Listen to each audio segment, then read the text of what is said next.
வாங்க சார், எப்படி இருக்கீங்க? கிட்ட உட்கார்றதுக்கே கொஞ்சம் பயமா தான் இருக்கு. டிமாண்டி காலனி பார்த்ததுல இருந்து எல்லாருக்கும் ஹாய் ஒரு பெருசா சொல்லுங்க. சோ நான் சொல்லிட்டேன்ல, அதுல சார் வந்துட்டாரு. என்ன क्वेश्चंस நீங்க கேட்கறதா இருந்தாலும் கேட்கலாம் அப்படின்னு சொன்னேன். எப்படி இருக்கீங்க சார்? ரொம்ப நல்லா இருக்கேன். ஆனா படத்துல பாக்குறப்பெல்லாம் கொஞ்சம் ரொம்ப மேலியா கெத்தா பெரியதா தெரிஞ்சு, ரொம்ப குழந்தை மாதிரி இருக்கீங்க நேர்ல பார்த்தோன்னே. குழந்தைதான் கண்டிப்பா. நீங்க பேசுறது கூட அப்படிதான் இருக்கு. நான் இப்பதான் சொல்லிட்டு இருந்தேன், டிமாண்டி காலனி இதுக்கு முன்னாடி நீங்க நடிச்ச படம்லாம் வேற ட்ரெண்ட் அப்படின்னு சொல்லலாம். டிமாண்டி காலனில ரொம்ப ஹாரர் பிலிம், அதுவும் ஹாலிவுட் ரேஞ்ச்ல இருந்துச்சு அப்படின்னு கூட சொல்லியிருக்காங்க நிறைய பேர். எக்ஸ்பீரியன்ஸ் எப்படி இருந்துச்சு சார், அதை பத்தி சொல்லுங்க. ரொம்ப புதுசா இருந்துச்சு. ஃபர்ஸ்ட் அஜய் கதை சொல்லும் போது ஹாரர் ஸ்கிரிப்ட் தான் சொல்ல போறாருன்னு எனக்கு தெரியாது. யூஸ்வலா நான் என்ன ஜானர் அதெல்லாம் கேட்க மாட்டேன். எனக்கு முக்கியம் வந்து ஸ்கிரிப்டும் அதோட ஸ்கிரீன் பிளே தான் முக்கியம். பொதுவா என் படங்கள்ல பாத்தீங்கன்னாலே அந்த வித்தியாசத்தை நான் கஷ்டப்பட்டு காட்டிட்டு தான் இருக்கேன். இப்போ அது இன்னும் ஒரு கஷ்டமான விஷயம் ஆயிடுச்சு. ஏன்னா இதோட எல்லாம் பெட்டர் படம் அடுத்தது பண்ணணும் போது அது எப்படி அமைய போகுதுன்னு தெரியல. அந்த வரிசையில அப்படி கதை கேட்கும் போதுதான் நானும் என்னோட க்ளோஸ் ஃப்ரெண்ட் ஒருத்தர் சாத்தியானன் இருக்காரு, நானும் அவர் தான் எப்பவுமே கதை கேட்போம். அவர் எனக்கு புதுக்கோட்டையில வம்சம் அப்பா அறிமுகமானவர். நாங்க கேட்கும் போது ஃபர்ஸ்ட் 15 மினிட்ஸ் அவர் கதை சொல்லிட்டு இருந்தாரு. திடீர்னு ஏதாவது சொன்னது, என்ன பேய் கதை சொல்ல முடியாது நீ? அப்போ ஒரு 15 நிமிஷம் எங்களுக்கு தெரிஞ்சது. அப்படிதான் பேய் கதை அப்படின்றதே தெரிஞ்சது. ஏதோ ஒரு கதைன்னு கேட்க போய் பேய் கதையா மாறிடுச்சு. அண்ட் லாஸ்ட் எண்ட் வரைக்கும் நீங்க தான் டிராவல் பண்ணீங்க அந்த படத்துல. அதுவும் ஒரே ரூம்ல எடுத்திருக்காங்க. எப்பயாவது நைட்டு தனியா தூங்கப்ப அந்த மாதிரி பயம்லாம் வந்திருக்கா? இல்ல நான் தூங்கும்போது ரூம்குள்ள யாராவது வந்தாதான் பயந்துருக்காங்க. எனக்கு தனியா தூங்கும்போது பயம் வந்தது கிடையாது. அதுதான் எனக்கு இன்னும் கஷ்டமா இருந்துச்சு. எதையாவது பயமான விஷயம் எதையாவது நினைச்சாச்சு பயப்படுங்களேன் அப்படின்வாங்க. ஏன்னா பேயே இல்லாம நான் ஸ்கிரீன்ல வந்து பயப்படணும், அங்க ஷூட்டிங்ல பயப்படணும். எதிர்க்க கேமரா இருக்கும், சுத்தி ஒரு 10-15 பேர் யாரும் இல்ல. அந்த பேய் வந்து ரியலாலாம் இது பண்ண மாட்டாங்க. ஏதாவது மனுஷன் வச்சு பண்றது, ஆப்போசிட்ல ஒரு மேன் இருக்காங்க அப்படின்ற மாதிரிலாம் இல்ல. நீங்க தான் ஆக்ட் பண்ணணும் ஃபுல்லா. நீங்க சொல்றது இப்படி கேட்கதான் எனக்கு இப்ப பயமா இருக்கு. கேமரா இருக்கும், சுத்தி கேமராமேன் அசிஸ்டன்ஸ் இருப்பாங்க, டைரக்டரோட அசிஸ்டன்ஸ் இருப்பாங்க, அப்புறம் அவங்க லைட் பண்ணலாம் இருப்பாங்க. எல்லாரும் ஒரு யோசனையில இருப்பாங்க எல்லாரும். ஆனா அந்த இடத்துல டக்குன்னு நாங்க பயப்படணும். ஃபர்ஸ்ட் 2 டேஸ் கொஞ்சம் கஷ்டமா தான் இருந்துச்சு. இமேஜின் பண்ணி பயப்படணும்.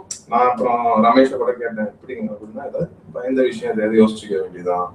நான் அப்பா கிட்ட ஸ்கூல்ல பயந்தது தவிர்த்து வேற என்னைக்குமே நான் பயந்ததே கிடையாது.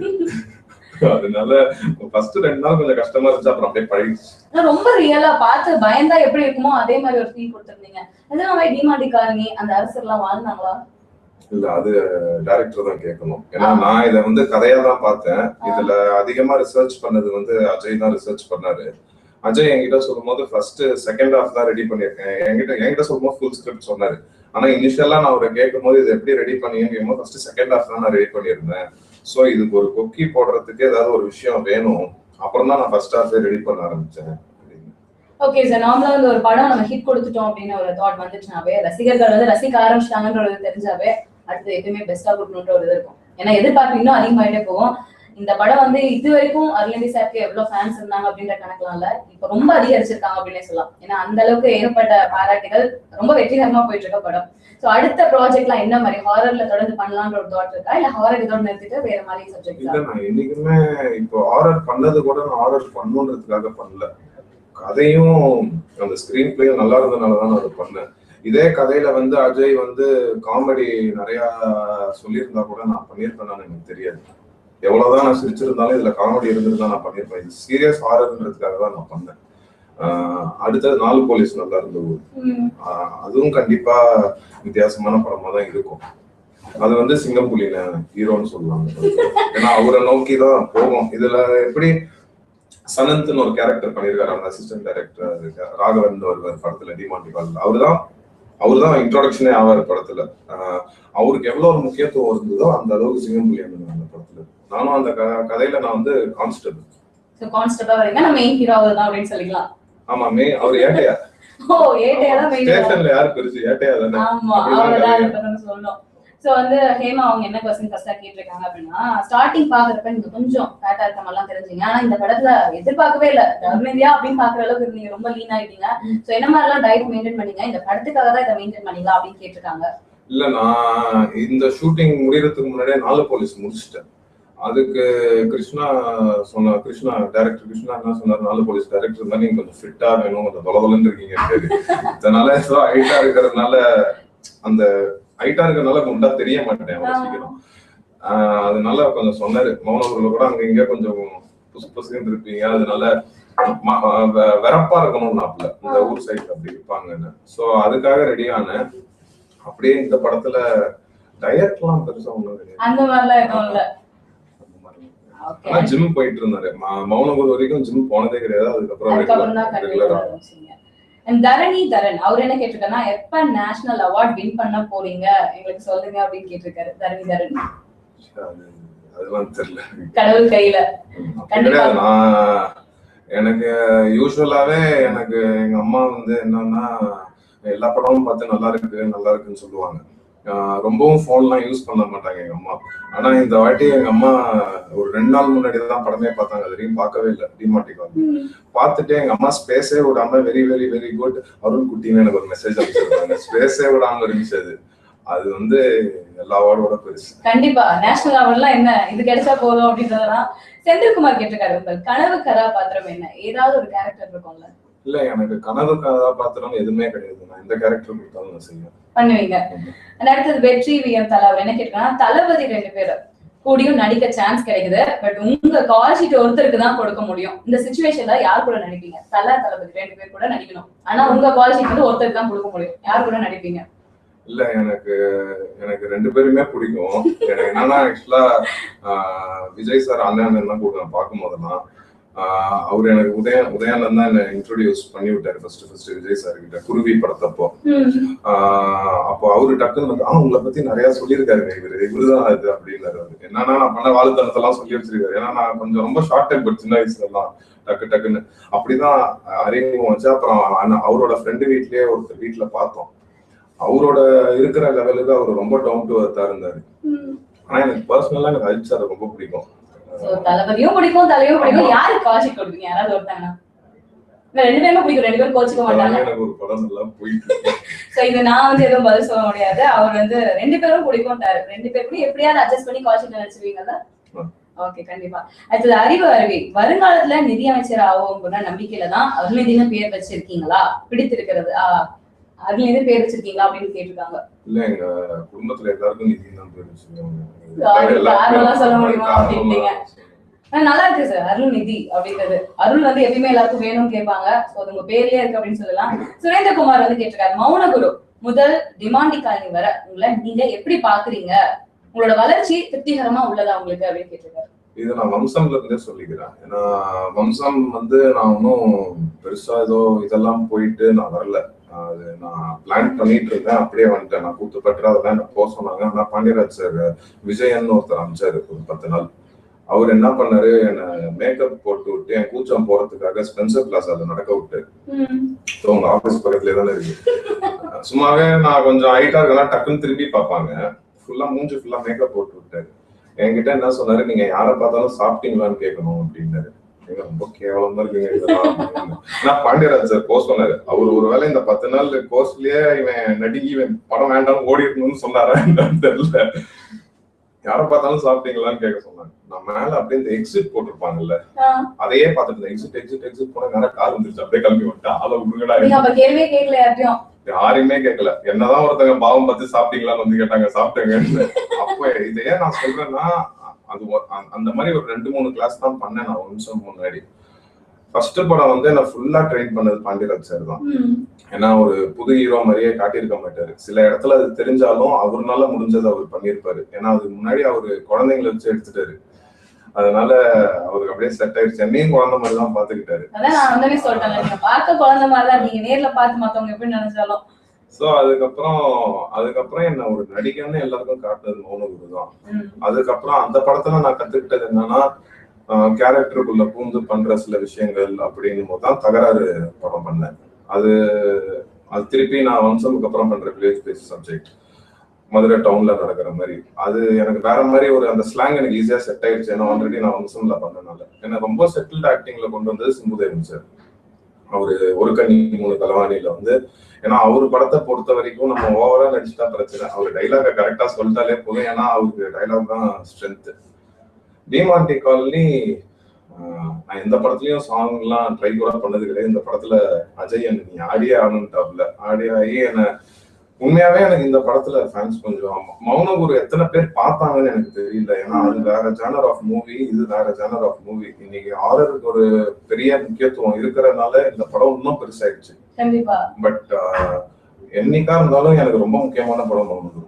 கண்டிப்பா சார். மௌனகுரு வந்து பெரிய அளவுல உங்க நடிப்பு பேசப்பட்டுச்சு. ஆனா இந்த படம் வந்து அடுத்த லெவலுக்கு உங்களை கொண்டு போயிருக்கு அப்படின்னு கூட சொல்லலாம்.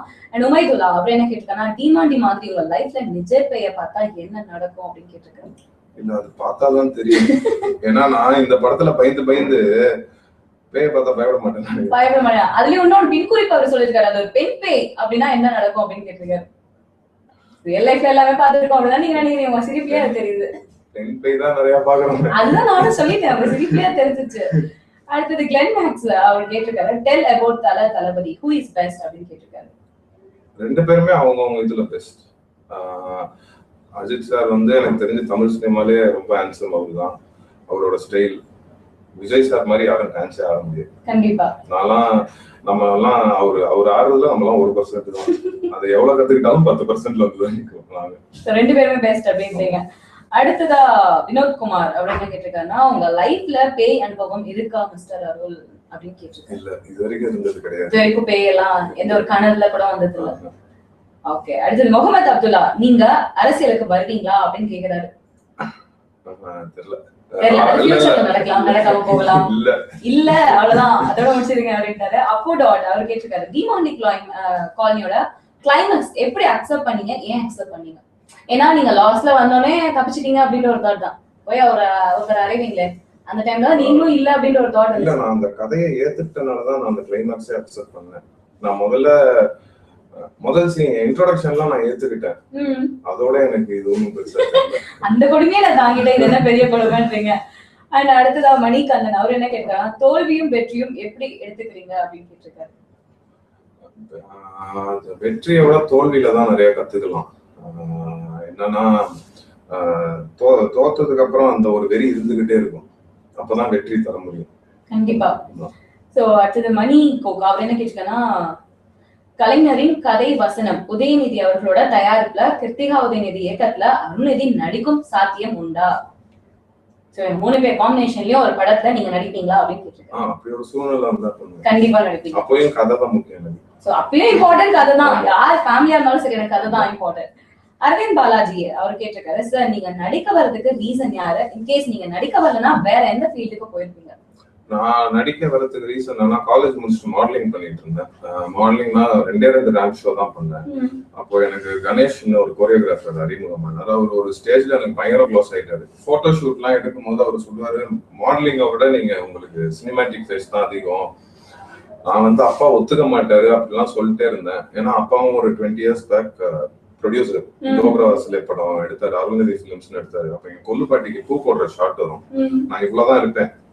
நானும் என் ஃப்ரெண்ட் அமர் 2 பேரும் தான் போடணும். நான் எங்க தாத்தா வீட்டு ஹால்ல தான் எடுக்கிறாங்க. நான் பூவே போடல. மேல அப்பா கூப்பிட்டு போய் 2 போடு போட்டாரு, கீழே வந்து பூவை போட்டு. அப்படிதான் இருந்துச்சு என்னோட நடிப்பு திறமை. பட் ஆனா அதுதான் எனக்கு மைண்ட்ல வந்து, சார் ஒத்துக்க மாட்டாரு சார், ஒரு பூவே நீ ஒழுங்கா போட்டு நீ எங்க போய் நடிக்க போறேன்னு தான் யோசிப்பாரு சார். அவரு ஒரு ஸ்டேஜுக்கு அப்புறம் அவர் ஃபோர்ஸ் பண்ணாரு. பட் ஆனா நம்ம எல்லாருக்குள்ளயுமே வந்து என்னன்னா, ஒரு பாட்டோ ஏதோ கேட்கறோம்னா நம்ம அதை பத்தி ட்ரீம் பண்ணிருப்போம். நம்ம அதுல இருக்கிற மாதிரி அது இது எல்லாம் குழப்பி கிழப்பி மாடலிங் எல்லாம் சேர்ந்து அதுக்கப்புறம் தான் நான் வம்சம் பண்ணேன். ஆமா, சினிமா வராம இருந்தா அப்பாவோட பிசினஸ் பண்ணிருப்பேன். ஓகே, சோ சினிமாக்கு வரலனா பிசினஸ் போயிருப்பேன் அப்படின்றீங்க. அண்ட் ஸ்ரெப்சன் வெங்கட்ராமன் அவர் கேட்டிருக்காரு, Shankar sir and director Mani Ratnam sir ஒரு டைம்ல அப்ரோச் பண்றாங்க, ஒரு மூவிக்கு தான் ஓகே சொல்ல முடியும், ஒரு மூவிக்கு தான் ஓகே சொல்ல முடியும், யார் மூவி செலக்ட் பண்ணுவீங்க? எனக்கு உனக்கு தான் கேள்வி வருது. எந்த கதை நல்லா இருக்கோ அதுல பண்ணுங்க. அப்பயும் கதை. ஆமா. ஓகே, 2 கதையில வந்து எந்த கதை உங்களுக்கு பிடிச்சிருக்கோ அதான். Who is your favorite heroine அப்படின்னு கேட்டிருக்காங்க. டக்குன்னு பதில் வருது. You take time like Devarajan அவர் கேட்டிருக்காரு, சேலம் பாரியில இருந்து. அருள்நிதி, நீங்க தமிழ் சினிமாவுல எந்த ஹீரோவை போட்டியா நினைக்கிறீங்க அப்படின்னு? நான் யாரையுமே போட்டியா நினைக்கல. யாருமே போட்டி இல்லையா? சோ இப்ப இதுக்கு முன்னாடி எந்த ஒரு யாருமே இல்ல. அப்துல்லா பாசித் கேட்டிருக்காரு, இப்போ வேற என்ன படம் பண்ணிட்டு இருக்கீங்க அத பத்தி சொல்லுங்க. அதான் நான் சொன்னேன்ல, 4 போலீஸ் நல்லா இருந்த ஒரு ஷூட்டிங் முடிஞ்சிருச்சு. அது நெக்ஸ்ட் மந்த் ரிலீஸ் ஆக போகுது. அதை முடிச்சுட்டு நான் ஒன்றும் எதுவும் முடிவு பண்ணல. ஏன்னா இப்பதான் டிமாண்டி காலனி நல்லா போயிட்டு இருக்கு அப்படின்ற ஒரு இது இருக்கு. ஏன்னா இப்போ நான் திடீர்னு வேற ஏதாவது ஒத்துக்கிட்டேன்னா அது வேற ரிஸ்க். ஏன்னா இப்போ கதை நல்லா பண்றேன்ற பேர் வேற வந்திருக்கு, அதுவும் போயிடக்கூடாது. அதனால 4 போலீஸும் ரிலீஸ் ஆனதுக்கு அப்புறம் தான் இப்போ கதை கேட்டுக்கிட்டு இருக்கேன். இதுக்கு நடுவில் ஏதாவது நல்லதா அமைஞ்சா கூட இமிடியேட்டா ஸ்டார்ட் பண்ணிடுவேன். இந்த 4 போலீஸ் ரிலீஸ்க்கு அப்புறம் என்ன படம் ரிலீஸ் ஆனதுக்கு அப்புறம் படத்துல கமிட் ஆவீங்க. அடுத்ததா பிரசன்ன வெங்கடேஷ் அவர் கேட்டிருக்கா, who is your role model sir அப்படினு. ரோல் மாடல்னு யாருமே கிடையாது. நான் எல்லார்கிட்டயும் இருந்து நல்ல நல்ல விஷயங்கள் எடுத்துப்பேன். யாரா இருந்தாலும் சரி அவங்க கிட்ட நல்ல விஷயம் தான் எடுத்துப்பீங்க. அரவிந்த் பிரின்ஸ் கேட்டிருக்காரு, பெரிய பட்ஜெட் ஃபிலிம் இல்லனா பெரிய டைரக்டர் கிட்ட எப்ப வர்க் பண்ண போறீங்க அப்படினு. அதுவும் கதை நல்லா இருந்துச்சுன்னா பண்ணுவேன். பட்ஜெட் அதெல்லாம் நான் யோசிக்கவே இல்லை. அதெல்லாம் முக்கியம் இல்ல. ஸ்டோரி பிடிச்சிருந்துச்சுன்னா அது சின்ன பட்ஜெட்டோ பெரிய பட்ஜெட்டோ பண்ணிடலாம். இந்த ஸ்டோரி பிடிச்சிருந்தா அது கண்டிப்பா சின்ன பட்ஜெட்டா தான் இருக்கும். And which director will prefer you? அதாவது நீங்க எந்த டைரக்டர் வந்து ப்ரிஃபர் பண்ணுவீங்க அப்படின்ற மாதிரி கேட்டிருக்காங்க. ப்ரிஃபர்னு கிடையாது. நான் புதுசு பழசுன்னு பார்க்கல. நான் எல்லார்கிட்டையும் தான் கதை கேட்டுக்கிட்டு இருக்கேன். சில நேரத்துல ஒருத்தர் 2 பேர் அது தப்பா எடுத்துக்கிறாங்க. பட் எண்ட் ஆஃப் தி டே அது ஸ்கிரீன்ல வரும்போது கதை நல்லா இருந்து ஸ்கிரீன் பிளே நல்லா இருந்தாதான் அந்த படமே ஓடுது. இங்க ஹீரோ அப்படின்லாம் எனக்கு தெரிஞ்சு அது எப்படின்னு தெரியல. பட் ஒரு சிலர் தவிர்த்து ஒரு டாப் 5ல இருக்கிறவங்க தவிர்த்து இது எல்லாமே நல்ல படமா இருந்தாதான் ஓடுது. நல்ல கதை கண்டிப்பா. சோ படத்தோட கதைக்கு தான் இம்பார்ட்டன்ட் ஃபர்ஸ்ட். அடுத்ததா ஜீவ பாரதி கேட்டிருக்காங்க, உங்க வாழ்க்கையில நீங்க அதிகம் ரசிச்ச நடிகர் யாரு? ரொம்ப ரொம்ப ரசிச்சு பார்த்த நடிகர் அப்படின்னா இப்போ ரீசெண்டா தனுஷ். இதுக்கு முன்னாடி நிறைய பேர் இருக்காங்க. சோ இப்ப ரீசெண்டா தனுஷ் தான் இருக்கு. அண்ட் வெங்கடேஷன் எம்காம் அவர் கேட்டிருக்காரு, டிமாண்டி காலனி படம் சனிக்கிழமை திருச்சி காவேரி தியேட்டர்ல பார்த்தேன். இது வரைக்கும் யாருமே எடுக்காத ஒரு கேரக்டர் நீங்க எப்படி தைரியமா எடுத்தீங்க அப்படின்னு கேட்டிருக்காரு. யாருமே எடுக்காதனாலதான் தைரியமா எடுத்தேன். எல்லாரும் எடுத்தா நம்ம தைரியமா எடுத்துருப்போமா அப்படின்னீங்க. அண்ட் வெங்கடேஷனுக்கு அந்த பதில் சொல்லியாச்சு. அடுத்தது இன்னொருத்தவங்க கேட்டிருக்காங்க, நீங்க டிமாண்டி காலனில வந்து உங்களை அடிக்கடி வந்து ஒரு டைலாக் சொல்ல வைப்பாங்க. ஐயோ இல்ல ஒரே ஒரு தடவை சொல்ல முடியுமான்னு கேக்குறாங்க. அதுல உங்க வார்த்தையில நீங்க சும்மா அந்த கேமரா பார்த்து மட்டும் சொன்னா கூட ஓகே. ஜில்லு. சோ பொதுவா இந்த படத்துல இந்த கேரக்டர் நீங்க பண்ணீங்க, பண்றப்ப எப்படி ஃபீல் இருந்துச்சு? ஏன்னா பொதுவா அவங்க வாய்ஸ் பேக்ரவுண்ட்ல கேக்குறப்ப உங்களுக்கு மேரேஜ் ஆகி ஏதோ வீட்டுல இருக்கீங்க, உங்க ஃப்ரெண்ட்ஸ் கால் பண்ணி உங்க ஒய்ஃப் திட்டுறாங்க அப்படின்ற மாதிரி தான் தாட் எல்லாருக்குமே இருந்துச்சு. ஆனா ஜில்ல காமிச்சு பின்னாடி பிளாஷ்பேக் எல்லாம் வந்து ஆரம்பிச்சோம்னா இப்படிதானா அப்படின்னு தெரிய வந்தது. இந்த கேரக்டர் எப்படி உங்களுக்கு செட் ஆச்சு? அங்க எப்படி யோசிச்சீங்க பண்றப்போ? நான் ஃபர்ஸ்ட் இனிஷியலா கதை கேட்கும் போது ஒருத்தர் 2 பேர் அது வேண்டாம்னாங்க, அதை பண்ண வேண்டாம் அப்படின்னாங்க. ஆனா சிலர் வந்து அதை பண்ணு அப்படின்னாங்க. நானும் யோசிச்சது என்னன்னா அதை போய் பிரேக் பண்ணா அப்புறம் அது நல்லாவே இருக்காது. இந்த படத்துல வந்து இன்னைக்கு இந்த படம் எனக்கு இவ்வளவு நல்ல பேர் வருதுன்னா நான் நிறைய இதை பிரேக் பண்ணி இதை பண்ணனாலதான். இந்த படத்துல ஹீரோயின் கிடையாது, நான் அவ்வளவு இறங்கி வந்து பண்ணது. 2வது அதுதான் கதைக்கும் தேவைப்பட்டுச்சு. அப்ப கூட இவன் வந்து ஏதோ ஒரு இதுல மேல் எஸ்கார்ட் மாதிரி பண்ணிருக்காரு அப்படின்னு எழுதியிருந்தாங்க. அது ஹர்ட்டிங்கா இருந்துச்சு படிக்கும் போது. ஏன்னா என்னதான் இருந்தாலும் நான் இதுக்கு முன்னாடி ஒரு 5-6 படம் பண்ணிருக்கேன். எல்லாமே கதவுல படங்கள்ல தான் பண்ணிருக்கேன். மேல் எஸ்கார்ட்ன்ற அர்த்தமே வேற அதுல. ஆனா அதுக்குதான் டைரக்டர் கூட அப்போ ஒரு டைலாக் வச்சிருப்பாரு, நான் எதுக்குங்க வரேன், உங்க ஷூவை பாலிஷ் பண்றதுக்கு, வீட்டை பெருக்கி துடைக்கிறதுக்கு, இதுக்குதானே வரேன், இதுக்கே ஊர்ல எல்லாரும் நீங்க சொல்றாங்க. அதை வந்து கிளியரா நாங்க எக்ஸ்பிளைன் பண்ணிருப்போம். இதையும் வந்து அவன் திருப்பி அந்த பார் சீன்ல வந்து எக்ஸ்பிளைன் பண்ணுவான். அவன் ரமேஷ் கேட்பாரு, நீ உனக்கு என்னப்பா ஒரு வீட்டுக்குள்ள போற, என்ன பண்றேன்னே தெரியல, வரும்போது காசோட வர அப்படின்னு. நான் சொல்லுவேன், உங்களுக்கு அங்க என்ன நடக்குதுன்னே தெரியாது, நீங்க எல்லாம் நல்லா ஆயிட்டதுக்கு அப்புறம் நாங்க போக மாட்டேன்னு தான் சொல்லியிருப்பேன். என்னதான் இருந்தாலும் ஃப்ரெண்ட்ஸுக்காக தானே செய்யறான். அந்த தைரியத்தை 2 பேரும் வேண்டாம்னாங்க, 2 பேரும் அதை பண்ணுனாங்க. ஆனா ஃப்ரெண்ட்ஸுக்காக செய்யறதுனால கண்டிப்பா நிஜமா இந்த விஷயத்தை பாக்குறப்ப ரியல் ஹீரோனா அவங்களுக்கு ஒரு கெத் அப்படின்ற மாதிரி படத்தை எடுப்பாங்க. பட் ரியல் லைஃப்ல ஒரு மனுஷனோட வாழ்க்கை இப்படிதான் இருக்கும் அப்படின்றத காமிக்க வச்ச ஒரு விஷயமா இருந்தது. ரொம்பவே பெரிய டைம்ஸ் நாங்க பண்ணிக்கிறோம். ஏன்னா அந்த அளவுக்கு நல்ல ஒரு கேரக்டரா இருந்துச்சு, நல்ல ஒரு படமாவும் இருந்தது. அந்த சல்மான் பாரிஸ் அவங்க என்ன கேட்பாங்க, நீங்க மட்டும் எப்படி உங்க ஃபேமிலில இவ்வளவு அமைதியான ஆளா பிறந்தீங்க அப்படின்னு கேட்டிருக்காரு. இல்ல நான் கொஞ்சம் கோவக்காரன் தான். அது காலேஜ்ல எல்லாம் கொஞ்சம் அதிகமாவே கோவப்படுவேன். ஆனா அதுக்குன்னு ஒரு ரீசன் இருக்கும். கோவப்பட்டுட்டு அதுக்கப்புறம் 1/2 hour கோவப்பட்டா ஒரு 1 hour சாரி கேட்பேன். சோ 1/2 hour கோவத்துக்கு 1 hour போய் சாரி கேட்டுட்டு இருப்பீங்க. ஆமா, அது எப்படி சரி. நீங்களே ஃபர்ஸ்ட் போய் பேசுவீங்களா கோவப்பட்டா யார் மேல தப்பு இருந்தாலும்? நீங்க தான் ஃபர்ஸ்ட் போய் பேசுறீங்க. அண்ட் சல்மான் ஃபரிஸ் திருப்பி கேட்டிருக்காரு, இயல்பான நடிப்பு நல்லா நடிப்பீங்க, உங்க ரியல் லைஃப்லயும் அப்படிதான் இருப்பீங்களா? எப்படி நல்லா நடிப்பேன்னு கேக்குறாங்க. ரியல் லைஃப் அதான் எனக்கு தெரியல, அதாவது நல்லா நடிக்கிறீங்களே ரியல் லைஃப்லயும் இதே மாதிரி யதார்த்தமா நல்லா அப்படிதான் இருப்பீங்களா அப்படின்னு கேட்டிருக்காங்க. நைட் நியூட்டன், மௌனகுரு படம் இப்போது இந்தியில் ஹீரோயின் பின்புலத்தில் உருவாக்கி வருகிறதே, அதை பத்தி உங்க கருத்து என்ன அப்படின்னு கேட்டிருக்காரு. அது ரொம்ப சந்தோஷமான விஷயம். அது முருகதாஸ் சார் வந்து டிமாண்டி காலனி பூஜைக்கு வந்திருந்தாரு. அப்போ சொல்லிட்டு இருந்தாரு, நம்ம பண்றோம், நாங்கதான் சார் பண்றோம். அது மாதிரி ரொம்ப சந்தோஷமா இருக்கு. அந்த படத்துக்கு வந்து படம் வந்து 4 வருஷம் ஆகுது. இன்னும் அந்த படத்தை பத்தி தான் எல்லாரும் பேசிட்டே இருக்காங்க. இப்போ மிச்சம் வர வருஷத்துக்கு அது ஹிந்தியில எடுக்கிறதுனால பேசிடுவாங்க. ஹிந்தியில வந்தாலும் திருப்பி பேசப்பட்டுட்டே இருக்கும் அப்படின்ற விஷயம். காக்கி ஜான்சன் அவர் கேட்டாங்க. அது கூட விளையாட்டா ஒருத்தங்க கேட்டாங்க ஒரு இன்டர்வியூல, இது மாதிரி சோனாக்ஷி சின்ஹா அவங்களுக்கு பேசினாங்களா அப்படின்னு படத்தை இல்லன்னு. அதுக்கு அடுத்த கேள்வி கேட்டாங்க, இது மாதிரி உங்களுக்கு காதல் திருமணமா? இல்ல அப்படின்னு. அது கொட்டை எழுத்துல சோனாக்ஷி சின்ஹா பேசவில்லை, காதல் திருமணம் செய்யவில்லை. ரெண்டுத்தையும் லிங்க் பண்ணிட்டாங்க. அது வேற கேள்வி, இது வேற கேள்வி, நான் ரெண்டுத்தையும் மிக்ஸ் பண்ணி போட்டாங்க. காக்கி ஜான்சன் கேட்டிருக்காரு, நடிக்கலான்னு முடிவு பண்ணப்ப நம்மளால நடிக்க முடியும்னு நம்பிக்கை இருந்ததா? வம்சம் படத்துல அவங்க நடிக்கவங்களுடைய கமெண்ட் என்ன, உங்களோட கமெண்ட் என்னன்னு கேட்டிருக்காரு. இல்ல, எனக்கு இன்னைக்கு வரைக்குமே மென்டலி அண்ட் பிசிக்கலி நான் அதிகமா கஷ்டப்பட்ட படம் வம்சம் தான்.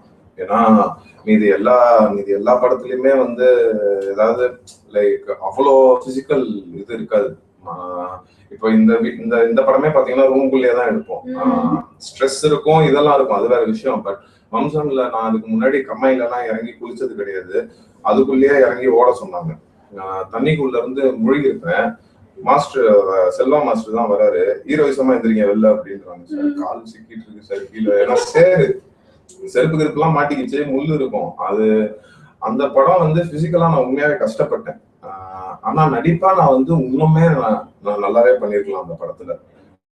முதல் படம்னால நானே பழிச்சு போன்னு விட்டேன். எனக்கு டப்பிங்ல பார்க்கும்போது தெரிஞ்சிருச்சு இந்த இடம்லாம் இன்னும் நல்லா பண்ணிருக்கலாமோ அப்படின்னு. ஏன்னா என்னோட பேஸ் வந்து ஃபர்ஸ்ட் டே நான் பண்ண ஷூட்டிங்கும் லாஸ்ட் டே நான் பண்ண ஷூட்டிங்கும் நிறைய வித்தியாசம் இருந்துச்சு. அது பெரிய படம். நான் திருப்பி போய் டைரக்டர் கிட்டோம்னா அந்த ஸ்டார்டிங்லாம் எடுக்கலாம்னா நம்ம ஒரு மாதிரி பார்த்துருப்பாரு. முதல் படம்னால விட்டுட்டீங்க, இதுக்கப்புறம் அதை வந்து கரெக்ட் பண்ணிக்கலாம் அப்படின்ட்டு. அடுத்ததா ஒருத்தர் அமைச்சிருக்காரு, அவர் பேர்லாம் சொல்ல. The way you choose movie is handsome-na. I'm your fan since Maunaguru. Dimanti Colony is one of the best horror in India cinema. And all the best na, keep rocking அப்படின்றது மட்டும் சொல்லிருக்காரு. ஆனா அவர் பேர் என்னன்னா தெரியல, பேர் சொல்லி தேங்க்ஸ் பண்ணலாம்னா. முனிஷ் குமார், நீங்க எப்படி உங்களுக்கு செட் ஆகிற ஸ்கிரிப்டை சூஸ் பண்ணி நடிக்கிறீங்க? And few words about Pandiraj sir அப்படின்னு கேட்டிருக்காரு. பாண்டியராஜ் சார் வந்து ரொம்ப ஒரு முக்கியமான பர்சன் எனக்கு. ஒரு டெய்லி பேசிப்போம். நடுவில் திடீர்னு ஒரு 10 நாள் பேசலன்னா கூட நான் கூப்பிடனாலும் அவர் கூப்பிட்டுருவாரு, அவர் கூப்பிடனாலும் நான் கூப்பிட்டுருவேன். ஏதாவது இஷ்டத்துக்கு பேசிட்டு இருப்போம். சொல்லுவாரு, நம்ம பேசுறதெல்லாம் யாராவது ரெக்கார்ட் பண்ணா கேவலமா சுத்திட்டு இருப்பாங்க அப்படின்றது. எனக்கு என்னைக்குமே வந்து அவர் தான் குரு மாதிரி. ஏன்னா முதல் படம் டைரக்டரோட நாங்க ரொம்ப க்ளோஸ் ஃப்ரெண்ட்ஸ். எனக்கு இந்த இடம் உருவாக்குறதுக்கு முக்கிய காரணம் அவர் தான். அப்புறம் எல்லா இதுலயும் நான் எப்படி ரோல் செட் ஆகுதுன்னா, நான் வாண்டடா எனக்கு இந்த ரோல் தான் செட் ஆகும், அந்த ரோல் தான் செட் ஆகும் நான் பண்றது கிடையாது. அது ஒன்ஸ் ஒரு 2 டேஸ்க்கு அப்புறம் அது தானா செட் ஆயிரும். நீங்க வந்து அந்த ரோல்ல நடிச்சீங்கனாலும் ஒரு 2 டேஸ்க்கு அப்புறம் செட் ஆயிரும். நீங்களும் வந்து ட்ரை பண்ணி பார்க்கலாம் அப்படின்ட்டாரு. திவ்ய தரிசனம், உங்க முதல் காதல் பத்தி சொல்லுங்களேன். முதல் காதலா? ஐயோ, கல்யாண தரிசிட்டு காதல், அது முதல் காதலை பத்தி எல்லாம் கேட்கலாமா? ஆஸ்ட்ரோ சின்னராஜ் கேட்கிறார், அரசியல் பின்னணி மற்றும் சினிமா பின்னணி கொண்ட குடும்பத்துல இருந்து சினிமாவுக்கு வந்ததன் அட்வான்டேஜ் மற்றும் டிஸ்அட்வான்டேஜ் ரெண்டுமே இருக்கும். அந்த ரெண்டுத்தையும் சொல்லுங்களேன் அப்படின்னு இருக்காரு. இல்ல, மத்தவங்க எப்படி இது பண்றாங்க என்ன பண்றாங்களோ எனக்கு தெரியாது. நான் உண்மையாவே வந்து நான் கஷ்டப்பட்டு தான் வந்துட்டு இருக்கேன். அது யாருக்குமே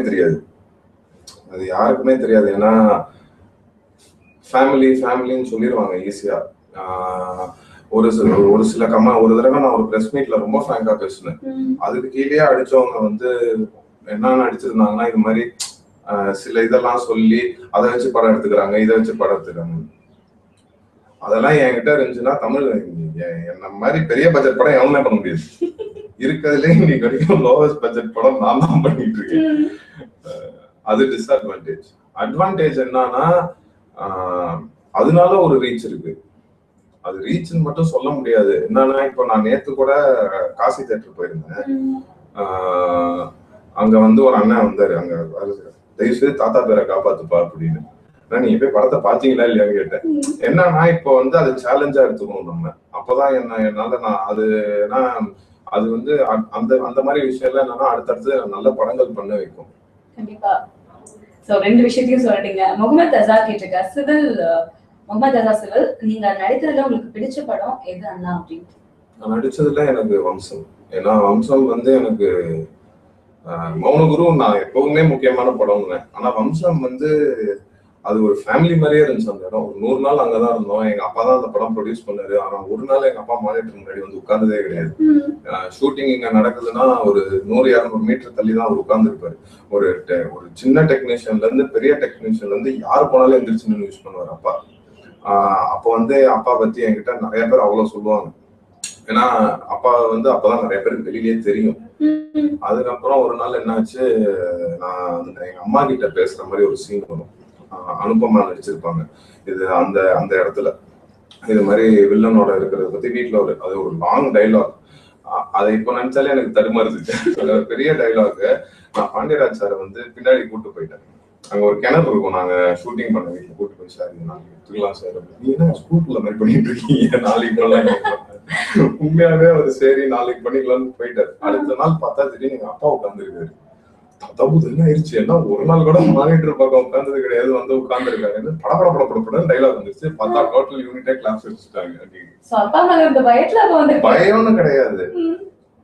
அன்னைக்கு நான் பண்ணலன்னா நான் அப்பாவையும் சேர்த்து இது பண்ண மாதிரி ஆயிரும். ஒரே டேக்ல எடுத்துட்டீங்க. ஆமா. அடுத்ததா சையத் அவங்க கேட்டிருக்காங்க. சையத் தாதா Sabir, how you are selecting scripts, e.g. Mounaguru எக்ஸாம்பிளுக்கு வந்து மௌனகுரு, டிமாண்டிகானி அண்ட் 3 கலவாணிகள் அந்த திரைப்படம். சோ இதெல்லாம் எப்படி அப்படின்ற மாதிரி கேட்டிருக்காங்க. இல்ல இது ஒண்ணு நான் சொல்லணும். ஒரு கண்ணி 3 கலவாணியும் ரொம்ப முக்கியமான படம். அது மேபி டிமாண்டி காலனியும் மௌனகுருல வெளியில தெரியலனாலும் அது ரொம்ப முக்கியமான படம். அது வந்து எனக்கே பர்சனலா ஃபீல் ஆச்சு. 3 வாட்டி வருது அப்படின்னு. ஆனா என்னன்னா 3 வாட்டி வரதுதான் அதுல வித்தியாசமே. அது ஒரே வாட்டி வந்திருந்தா அது ஒரு யூஸ்வல் படமா தான் இருக்கும். எல்லாம் சிரிச்சுட்டு போயிருப்பாங்க. இன்னைக்கு அது பெருசா போலனா கூட, கமர்ஷியல் வைஸா பெருசா போலனாலும் அந்த படம் வந்து ஒரு ரொம்ப நல்ல படம். அது வந்து அதுக்கு வந்து ரிவ்யூஸ் ரொம்ப நல்லா இருந்துச்சு. மௌனகுருக்கு எப்படி இருந்துச்சோ அந்த படத்துக்கும் அப்படிதான் இருந்துச்சு. ஏன்னா இது ஸ்கிரிப்ட் செலக்ட் பண்றது வந்து நான் ஆல்ரெடி சொன்னதுதான். கதை ஸ்கிரீன் பிளே பார்த்து தான் பண்றது. அந்த வித்தியாசங்கள் யூஸ்வல் படத்துக்கும் என் முந்தினே படத்துக்கும் எப்படி இருக்குன்றது நான் பார்ப்பேன். சோ அந்த டிஃபரன்ஸும் பார்த்து தான் இது பண்ணுவீங்க. அண்ட் கிசுகிசுவே இல்லாத நீங்க உங்களை பத்தி ஒரு கிசுகிசுவை நீங்களே பரப்பி விடலாம்ல, ஏன் எப்படி இருக்கீங்க அப்படின்னு கேக்குறாங்க. ஒரு 4 வருஷத்துக்கு அப்புறம் கல்யாணம் பண்றதா நானே பரப்பி விட்டுருப்பேன். அடுத்த வாரமே வருது இல்ல, நீங்க யாரும் பரப்பி விட்டுறாதீங்க. ராசன் ஏசிசி அவர் கேட்டிருக்காரு, Madurai slang and village role பார்க்கும்போது சிட்டி ஆள்னு நம்பவே முடியல. how you get into village roles அப்படின்ட்டு. அது ஃபர்ஸ்ட் படத்துல அவ்வளவு ட்ரெயின் ஆனது. சோ வம்சத்துல ஆரம்பிச்சது. அது தவிர்த்து எனக்கும் என் கசின் துரைக்கும் நிறைய மியூச்சுவல் ஃப்ரெண்ட்ஸ் இருக்காங்க. துரை born and brought up Madurai தான். சோ அவங்க எல்லார்கிட்டையும் பேசி அவங்கன்றது எனக்கு ஈஸியா வந்துருச்சு. அது 2வது வம்சம்னு ஒரு படம் பண்ணும்போது அந்த ஸ்லாங்ல தான் பேசி ஆனும். சோ அப்படியே செட் ஆயிடுச்சு. சோ அந்த இதுல ஆரம்பிச்சது எக்ஸ்பீரியன்ஸ் பெரிய லெவல்ல கை கொடுத்திருக்கு. அடுத்ததா சங்கர் கேட்டிருக்காரு, hi Arul, how are you? I'm Shankar. நீங்க மல்டி ஹீரோ சப்ஜெக்ட் மூவில நடிப்பீங்களா? அப்படி நடிச்சா யார் கூட நடிப்பீங்க? மல்டி ஹீரோனா நீங்க வம்சம்ல இருந்து இன்னைக்கு வரைக்கும் பாத்தீங்கன்னா இது எல்லாமே மல்டி ஹீரோ சப்ஜெக்ட் மாதிரி தான் இருக்கும். நான் டிமாண்டி காலனில வந்து சனந்த், ஆர்ஜே ரமேஷ், அப்புறம் இவரு அந்த உன்னோட பையன் 3 பேருக்குமே பாத்தீங்கன்னா ஈக்குவல் ரோல் இருக்கும். அது வந்து மல்டி ஸ்டார். அது யாராவது தெரிஞ்ச மூஞ்சி ரமேஷ் எல்லாருக்குமே தெரியும். மீதி 2 பேரும் அபிஷேக்கும் சனந்த், மீதி 2 பேருமே வந்து இப்பதான் இன்ட்ரோடியூஸ் ஆறாங்க. ஆல்ரெடி இன்ட்ரோடியூஸ் ஆனா இதுவே மல்டி ஸ்டார். ஒரு கண்ணி 3 கலவாணியே அப்படிதான். எனக்கு பக்ஸு, பிந்து மாதிரி 3 பேருக்குமே இம்பார்ட்டன்ட் ரோல். சோ மல்டி ஹீரோஸ்ல நான் ஆல்ரெடி பண்ணிட்டேன், அதனால நீங்க இது பண்ணாதீங்க அப்படின்னு இருக்காங்க.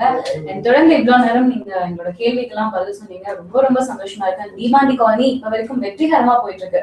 நிறைய ரசிகர்கள் நீங்க சொன்ன மாதிரி மௌனகுருவை அதையும் தாண்டி அதிக ரசிகர்கள் வந்திருக்காங்க. அடுத்தடுத்த படங்களும் வெற்றி படங்களா கொடுக்கிறதுக்கு விகடன் சார்பா வாழ்த்துக்களை தெரிவிச்சுக்கிறோம். ரசிகர்கள் சார்பாவும் தெரிவிச்சுக்கிறோம். நன்றி சார்.